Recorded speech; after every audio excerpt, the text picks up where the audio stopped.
Hello बच्चों, तो आज ये लेक्चर नंबर 5 जिसमें हम डिस्कस करेंगे matrix multiplication.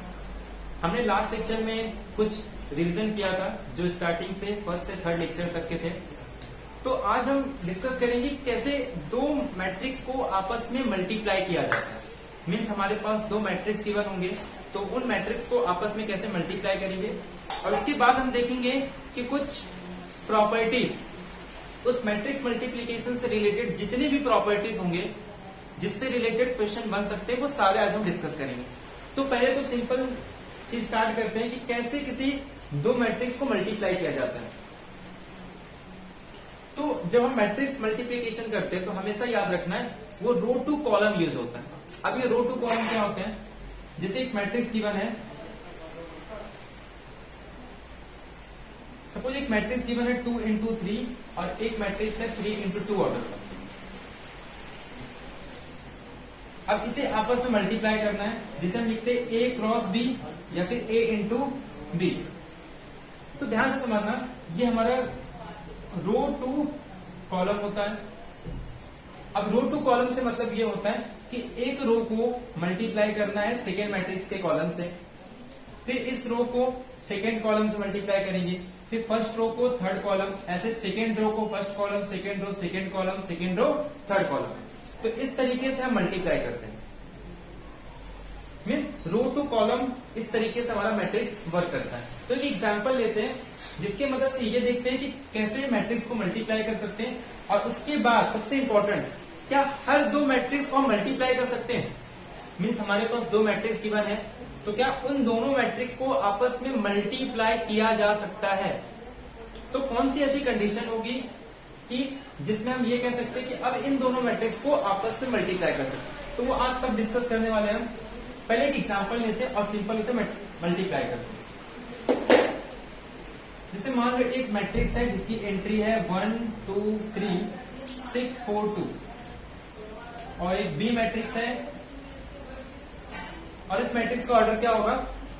Number of row 2 column 3। Means matrix का ऑर्डर हो गया 2 क्रॉस 3। और एक मैट्रिक्स लेते हैं जैसे यहाँ पे 1 0 2 1 3 2, ये मैट्रिक्स का ऑर्डर है 3 क्रॉस 2। मैंने क्या कहा था कि रो को कॉलम से मल्टीप्लाई करना है। क्लियर? यहाँ पे जैसे ये रो 1 है और यहाँ पे रो 2। तो एक कंडीशन याद रखना है, पहले मैट्रिक्स का कॉलम, पहले मैट्रिक्स का कॉलम और सेकेंड मैट्रिक्स का रो सेम होना चाहिए। Column is equal to row. Column किसका? फर्स्ट मैट्रिक्स का, और रो सेकेंड मैट्रिक्स। और इसे हम कन्फर्मेबल मैट्रिक्स कहते हैं या फिर कॉन्टेप्टिबल मैट्रिक्स। मीन्स अगर आपस में दो मैट्रिक्स कॉन्टेप्टिबल मैट्रिक्स होंगे या कन्फर्मेबल मैट्रिक्स होंगे तभी पॉसिबल होगा कि दोनों का मैट्रिक्स मल्टीप्लिकेशन पॉसिबल है। और वो कॉन्टेप्टिबल मैट्रिक्स क्या होता है कि फर्स्ट मैट्रिक्स का कॉलम और सेकेंड मैट्रिक्स का रो आपस में सेम होना चाहिए। मीन्स पहले मैट्रिक्स की कॉलम सेकेंड मैट्रिक्स के रो अगर आपस में सेम है तभी इन दोनों मैट्रिक्स का मल्टीप्लिकेशन पॉसिबल।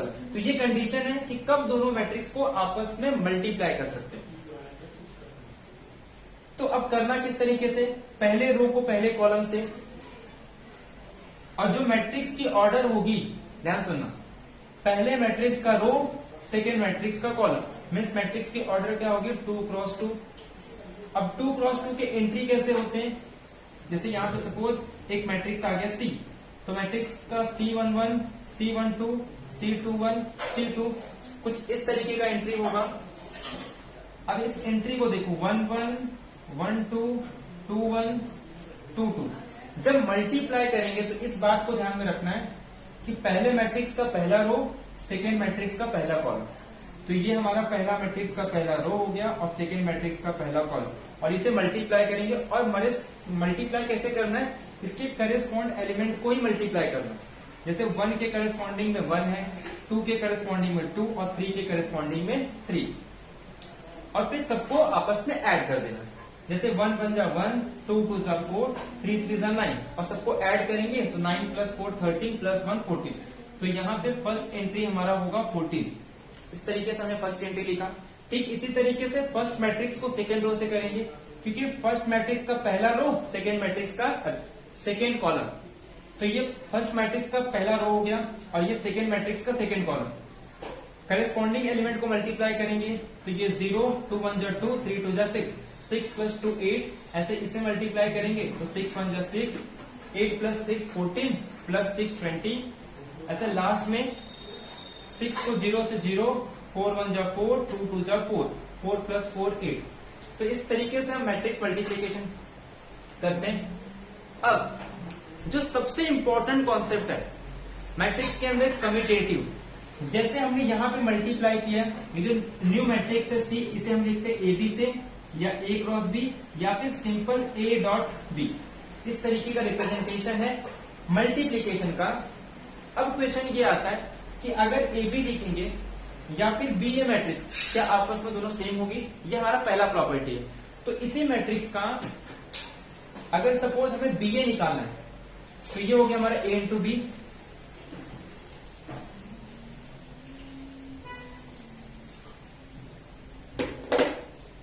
मीन्स अब हमें मल्टीप्लाई करना है बी को ए के साथ। अगर हम बी का ऑर्डर देखें तो यहाँ पे बी का ऑर्डर होगा 3 × 2 और ए की ऑर्डर होगी 2 × 3। तो कंडीशन क्या है? पहले मैट्रिक्स का कॉलम सेकेंड मैट्रिक्स का रो सेम होना चाहिए। तो पहले मैट्रिक्स का कॉलम भी 2 है और सेकेंड मैट्रिक्स का रो भी 2 है। तो अगर ये दो मैट्रिक्स दो ऑर्डर सेम है, मीन्स मैट्रिक्स का ऑर्डर क्या होगा? बी ए मैट्रिक्स जो न्यू मैट्रिक्स फॉर्म होगी, the order of this matrix is 3/3। तो ये हमारा एक नया मैट्रिक्स फॉर्म होगा जिसकी ऑर्डर क्या होगा? 3 × 3, ये इसकी ऑर्डर होगी। अब इस मैट्रिक्स के अंदर नंबर ऑफ एलिमेंट्स कितने होंगे? तो 9 एलिमेंट्स होंगे। अगर इसके एलिमेंट को लिखें तो C11, C12, C13, C21, C22, C23, C31, C32 और C33, मीन्स यहाँ पे 9 एलिमेंट होंगे। अब इसको मल्टीप्लाई कैसे करना है? बी मैट्रिक्स, अब यहाँ पे ये बी हमारा फर्स्ट मैट्रिक्स है और ए हमारा सेकेंड मैट्रिक्स है। अब ये रिवर्स हो गया है, तो first matrix B, second matrix is A. तो जो फर्स्ट एंट्री होगा 1 1, मीन्स यहाँ पे C11 है। तो मीन्स फर्स्ट मैट्रिक्स का फर्स्ट रो, सेकेंड मैट्रिक्स का फर्स्ट कॉलम, करेस्पॉन्डिंग एलिमेंट को मल्टीप्लाई करके ऐड करना है। तो 1 1 जा 1, 0 को मल्टीप्लाई करेंगे 6, मीन्स यहाँ पे C11 के प्लेस पे 1 होगा। ठीक इसी तरीके से C12 निकाल सकते हैं। अब फर्स्ट मैट्रिक्स का फर्स्ट रो, सेकेंड मैट्रिक्स का फर्स्ट कॉलम, तो 1 सेकेंड मैट्रिक्स का सेकेंड कॉलम, तो 1 2 जा 2, 0 4 जा 0, मीन्स यहाँ पे 2 एंट्री। मीन्स इसी तरीके से हम बीए को निकाल सकते हैं।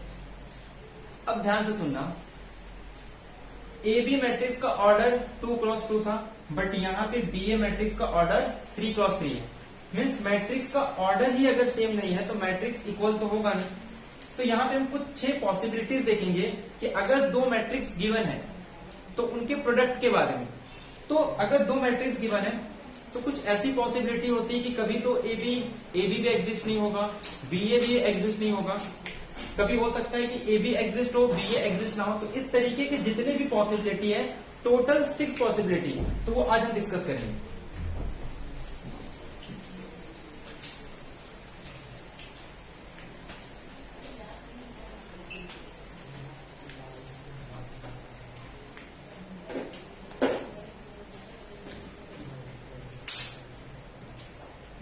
तो जो फर्स्ट प्रॉपर्टी है, हमारा पहला प्रॉपर्टी ये है कि मैट्रिक्स मल्टीप्लीकेशन आपस में कम्यूटेटिव नहीं होता। कम्यूटेटिव का सिंपल मीनिंग कि A B in general is not is equal to B A. Matrix multiplication is not a commutative, means यहाँ पे ए बी की वैल्यू बी ए के इक्वल नहीं होगी। ये हमारा फर्स्ट प्रॉपर्टी। बट यहाँ पे 6 पॉसिबिलिटी होती है, तो वो एक एक करके सारी पॉसिबिलिटी को डिस्कस करते हैं।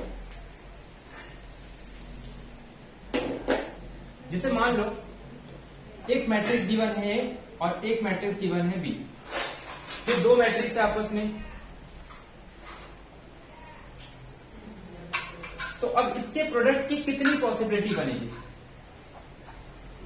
ए बी और सपोज सेकेंड बी है प्रॉपर्टी। तो यहां पे जो फर्स्ट पॉसिबिलिटी ये है कि हो सकता है कि ए बी भी एग्जिस्ट ना हो और बी ए भी एग्जिस्ट ना हो। मीन्स दो मैट्रिक्स गिवन है तो ये पॉसिबिलिटी है कि ए बी भी मैट्रिक्स एग्जिस्ट ना हो और साथ में बी ए मैट्रिक्स पे एग्जिस्ट ना हो। तो एक एग्जांपल देखते हैं, जैसे फॉर एग्जांपल एक मैट्रिक्स लेते हैं जिसकी ऑर्डर है T क्रॉस 3 क्रॉस 4 और एक मैट्रिक्स लेते हैं बी। ए मैट्रिक्स का ऑर्डर क्या है 3 क्रॉस 4, बी मैट्रिक्स का ऑर्डर है 5 क्रॉस 4। अब बड़े ध्यान से समझना, ए बी के लिए हम क्या करते हैं, फर्स्ट मैट्रिक्स का कॉलम सेकेंड मैट्रिक्स का रो, क्या आपस में 4 5 के इक्वल है? तो यहाँ पे 4 5 के इक्वल नहीं है, दैट मीन्स कि ए बी मैट्रिक्स एग्जिस्ट नहीं होगा। ठीक इसी तरीके से जब बी ए लेते हैं तो फर्स्ट मैट्रिक्स का कॉलम सेकेंड मैट्रिक्स का रो, यहाँ पे 4 3 भी सेम नहीं है, मीन्स यहाँ पे बी ए एग्जिस्ट नहीं होगा। मीन्स अगर ए दो मैट्रिक्स गिवन है तो ये पॉसिबल है कि ए बी और बी ए दोनों एग्जिस्ट ही नहीं होंगे। ये possibility number 1। Possibility number second, ये भी पॉसिबल है कि ए बी एग्जिस्ट हो बट बी ए एग्जिस्ट ना हो। तो एग्जांपल की मदद से देखते हैं, ए मैट्रिक्स के ऑर्डर 2 क्रॉस 3, बी मैट्रिक्स की ऑर्डर 3 क्रॉस 4। अब ध्यान से देखना, ए मैट्रिक्स का कॉलम बी मैट्रिक्स का रो सेम है, मीन्स ए बी एग्जिस्ट होगा। अब बी ए के लिए फर्स्ट मैट्रिक्स का कॉलम और सेकेंड मैट्रिक्स का रो आपस में सेम नहीं है, that means B A exist नहीं होगा। तो ये हमारा सेकेंड पॉसिबिलिटी। थर्ड पॉसिबिलिटी ये भी हो सकता है कि बी ए तो एग्जिस्ट हो जाए बट ए बी एग्जिस्ट ना हो। तो इसको भी एग्जांपल की मदद से देखते हैं, जैसे ए एक मैट्रिक्स है, ये हमारी थर्ड पॉसिबिलिटी।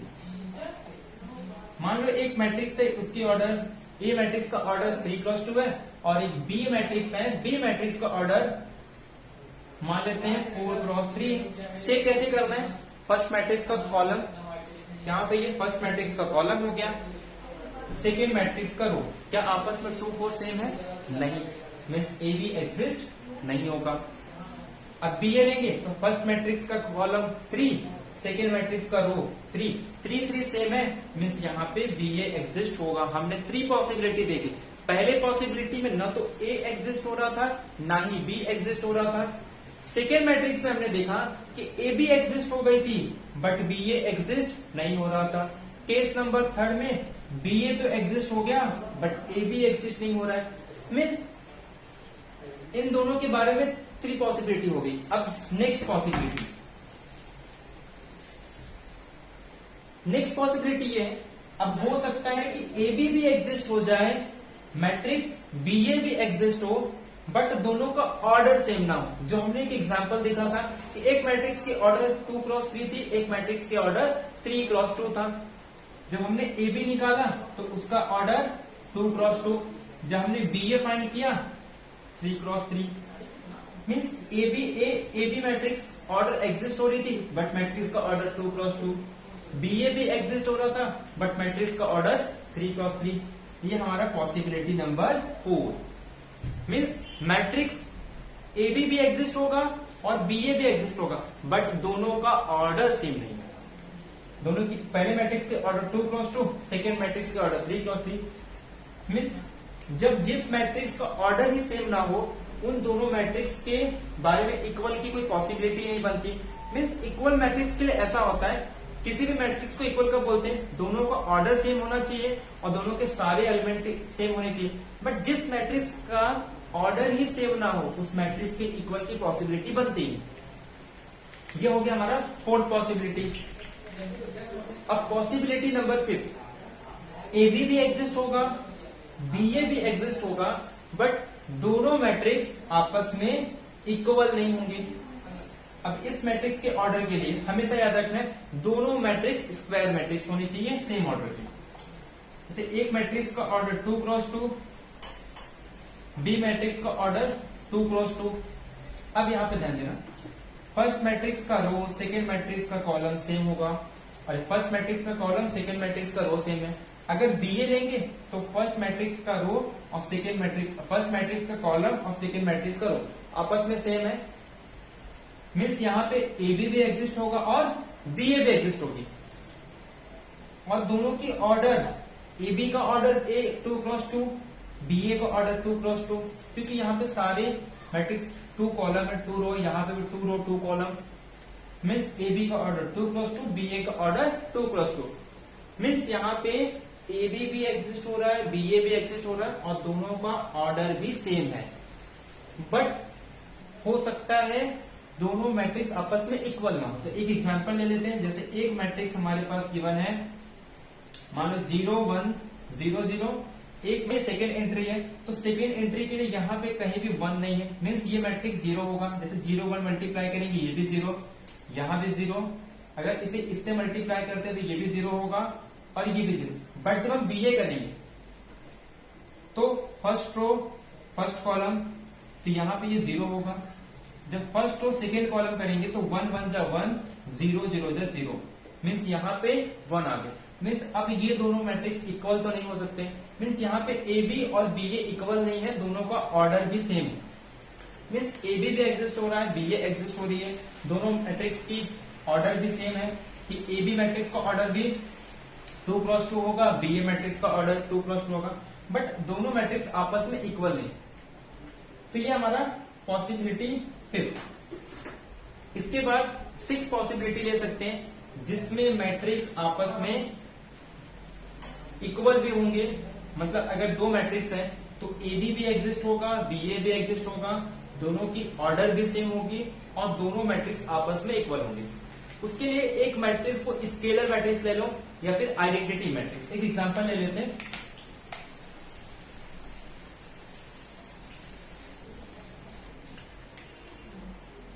जैसे एक मैट्रिक्स है 1 0 0 1, ये आइडेंटिटी मैट्रिक्स है। अब यहाँ पे जो भी मैट्रिक्स है 2 0 1 3, अगर इसे मल्टीप्लाई करके चेक कर सकते हो, यहाँ पे ए बी और बी ए आपस में सेम होंगे।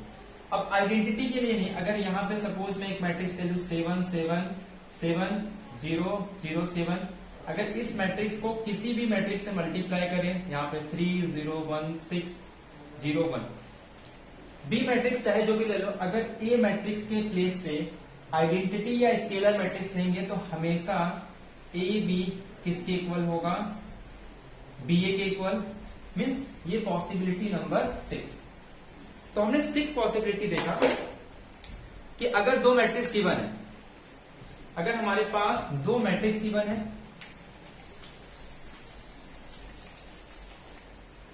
जैसे मान लो 2 मैट्रिक्स है ए और बी, अगर ये 2 मैट्रिक्स है ए और बी, तो इनके प्रोडक्ट के बारे में टोटल 6 पॉसिबिलिटी बन रही थी।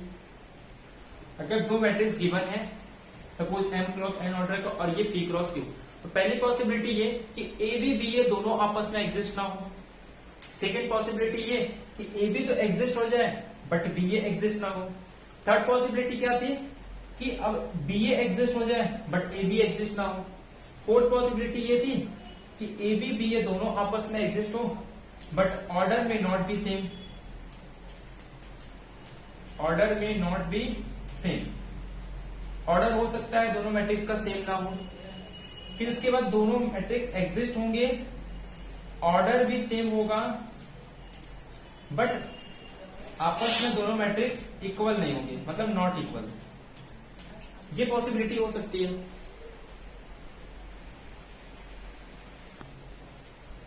तो ये 5th पॉसिबिलिटी है। और आखिरी पॉसिबिलिटी है कि दोनों मैट्रिक्स आपस में इक्वल भी होंगे, दोनों मैट्रिक्स की ऑर्डर भी सेम होगी, बट दोनों मैट्रिक्स इक्वल भी हो सकते हैं। तो ये टोटल 6 पॉसिबिलिटी है किसी भी मैट्रिक्स के मल्टीप्लीकेशन की।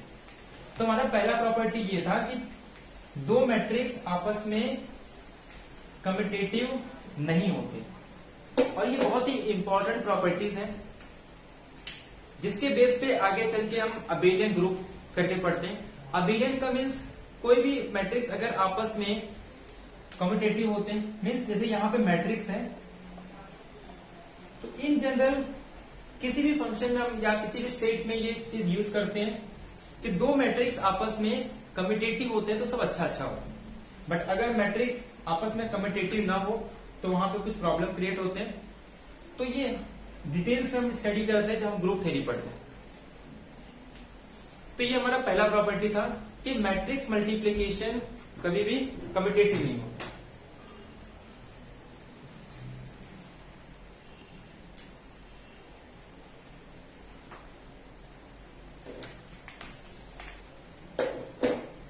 हाँ, तो पहला property, matrix multiplication is not a commutative.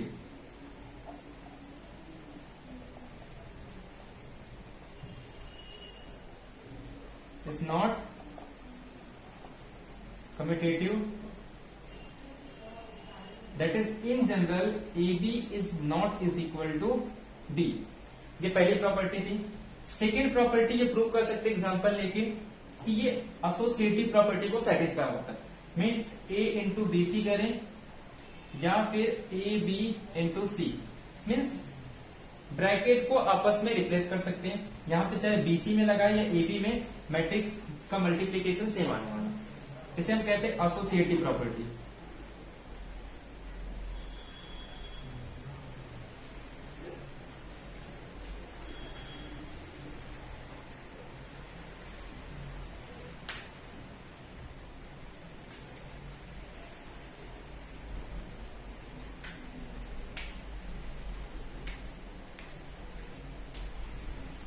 और थर्ड प्रॉपर्टी होती है, ये एसोसिएटिव थर्ड प्रॉपर्टी हमारा distributive property. Means A into B plus C करें तो इसका आंसर होता है A into B plus A into C. और एक होता है सेम, इसे हम ऐसे भी लिख सकते हैं कि A plus B into C is equal to A into C plus B into C. ये प्रॉपर्टी का नेम है डिस्ट्रीब्यूटिव प्रॉपर्टी। यहां पे दो ऑपरेशन यूज होते हैं, एडिशन और multiplication. Means A into B plus C जैसे नंबर में करते हैं, 2 इंटू 3 प्लस 6 को हम लोग लिख सकते हैं 2 इंटू 3 प्लस 2 इंटू 6। तो इस प्रॉपर्टी को हम डिस्ट्रीब्यूटिव प्रॉपर्टी कहते हैं। तो मैट्रिक्स मल्टीप्लीकेशन के अंदर सिर्फ कम्यूटेटिव नहीं होता है, बट हाँ, तो नेक्स्ट प्रॉपर्टी है आइडेंटिटी, मतलब एग्जिस्ट होता है आइडेंटिटी।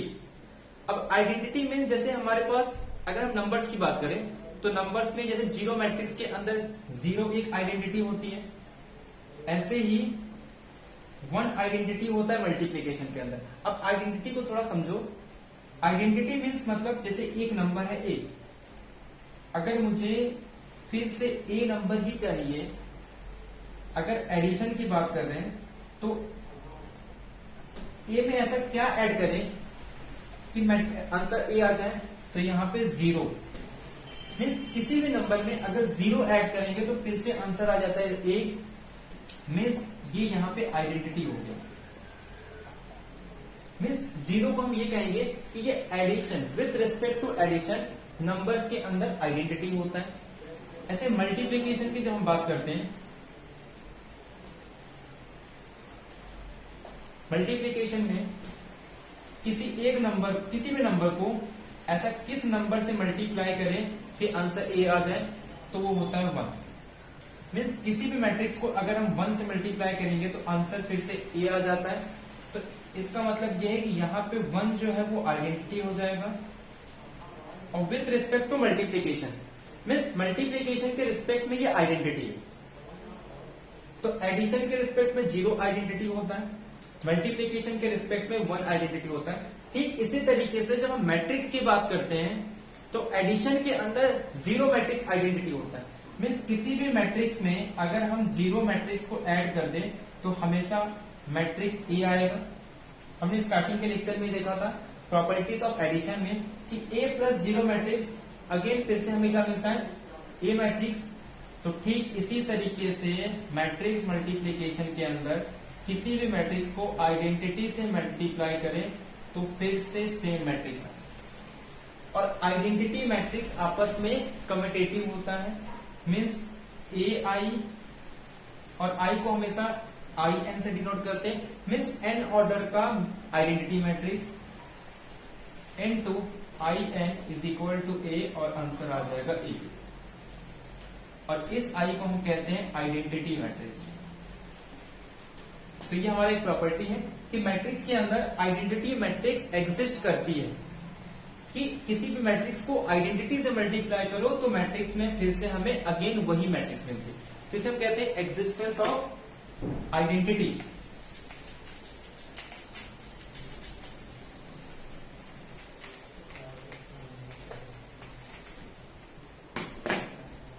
इसके बाद हम देखते हैं कि A B is equal to B A is equal to identity. अगर इस तरीके का मैट्रिक्स होता है, आगे चल के हम डिटेल में स्टडी करेंगे, तो इस मैट्रिक्स को हम कहते हैं ए इनवर्स, इनवर्स ऑफ ए। इस मैट्रिक्स मल्टीप्लिकेशन के अंदर हर मैट्रिक्स के लिए एक मैट्रिक्स एग्जिस्ट होगी जिसे आपस में मल्टीप्लाई करने पे आंसर आ जाएगा A. I M means identity. Means matrix, किसी भी मैट्रिक्स को अगर हम, हर मैट्रिक्स के लिए एक ऐसा मैट्रिक्स एग्जिस्ट होगा जिसे आपस में मल्टीप्लाई करने पे आंसर आइडेंटिटी आता है। तो अगर ऐसा मैट्रिक्स एग्जिस्ट होगा तो उसे हम कहते हैं ए का इनवर्स। और अगर मैट्रिक्स एग्जिस्ट हो जाती है तो उसे हम कहते हैं इन्वर्टिबल मैट्रिक्स।